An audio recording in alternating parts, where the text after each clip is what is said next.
Fitness वाली बहू। चंद्रनगर गांव में सुगना अपने बेटे रमन के साथ रहा करती थी। कुछ ही दिनों में उसकी शादी राधा नाम की एक लड़की से हो जाती है। राधा फिटनेस को लेकर बहुत ज्यादा सजग होती है और वो घर के बाकी लोगों को भी दिन भर फिटनेस टिप्स देती रहती है। बहू, आज तो मुझे आलू पूरी खिला दो। नहीं माँ जी, उसमें बहुत ज्यादा फैट और कोलेस्ट्रॉल होता है। आपको तो मैं आज प्रोटीन सलाद बनाकर खिलाऊंगी। कुछ दिनों तक तो सब ठीक लगता है, मगर धीरे धीरे सुगना और रमन दोनों ही राधा की इस आदत से परेशान होने लगते हैं। राधा, मैं मानता हूँ हमें फिटनेस के प्रति सजग रहना चाहिए, मगर बाकी की चीज़ें भी खानी उतनी ही ज़रूरी है। रोज़ रोज़ प्रोटीन सलाद थोड़ी ना खाया जाता है। आपको तो खुद तला फला खाना है। माँ जी का तो आप बस बहाना बना रहे हो।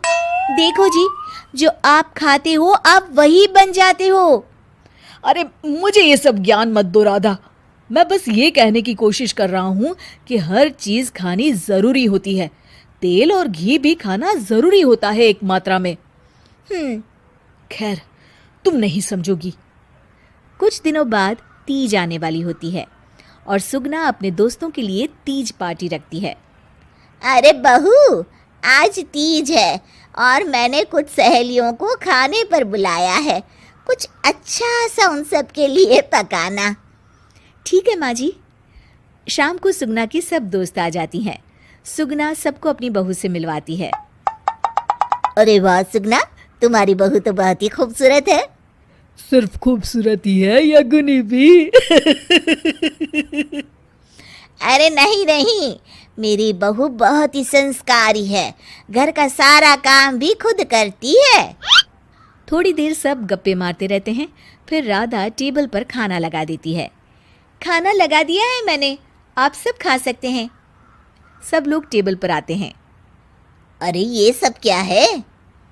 आंटी, ये पालक का सूप है और वो स्प्राउट सलाद। वो सब तो ठीक है बहू, मगर खाना कहाँ है? आंटी, यही खाना है, इससे हेल्थ भी बनी रहेगी और आप सबकी उम्र में तो यही खाना ठीक रहता है। हमारी उम्र मतलब? अरे हम कोई बुढ़िया थोड़ी ना हो गई हैं। अरे ओ सुगना, अगर खिलाना ही नहीं था तो हमको बुलाया ही क्यों? सब मूड खराब हो गया तीज के दिन। चलो यहाँ से। और ये सब बोलते हुए सब औरतें चली गई। अरे ऐसा क्यों किया राधा? मैंने बोला था ना कि कुछ अच्छा बनाना। तुम्हारे फिटनेस टिप्स हर जगह अच्छे नहीं लगते। आज तुम्हारी वजह से सब मुझे इतना सुना कर गई। जाओ, अब वो पालक सूप और सलाद खुद ही खाओ। उधर रमन भी राधा की इस आदत से बहुत परेशान हो जाता है, क्योंकि वो रोज उसके टिफिन में कोई ना कोई सलाद बनाकर देती और दाल देती। और एक शाम जब रमन ऑफिस से लौटता है तो अचानक गुस्से से आग बबूला हो जाता है। राधा, ओ राधा! आ रही हूँ, चिल्ला क्यों रहे हो? चिल्लाऊंगा ही ना, आज ऑफिस में मैं बेहोश हो गया था। अरे मगर क्यों? अरे तुम जो फिटनेस के नाम पर रोज ही सलाद और दाल देती हो ना, टिफिन में उससे मेरा पेट नहीं भरता और मुझे वीकनेस की वजह से चक्कर आ गए। मगर उसमें तो प्रोटीन होता है। हर चीज लिमिट में अच्छी लगती है राधा, चाहे वो फिर प्रोटीन ही क्यों ना हो। उसके अलावा भी सबकी मात्रा खाने में जानी चाहिए। मैं तो बस आप सबकी सेहत के लिए ये सब करती हूँ। अरे इतना भी मत करो, हमें खुला छोड़ दो थोड़ा। थोड़े दिनों बाद एक दिन जब सुगना मंदिर से लौटकर आ रही होती है तो अचानक से गिर जाती है और उसकी सब उंगलियां और हाथ पैर जोर से अकड़ जाते हैं। कुछ लोग मिलकर उसे घर छोड़ जाते हैं। घबराई हुई राधा तुरंत डॉक्टर को बुलाती है। डॉक्टर साहब, माँ जी को क्या हो गया है? इनका पूरा चेकअप करना होगा। वैसे तो मुझे लग रहा है कि इनको गठिया हुआ है, इतना तो पता चल रहा है।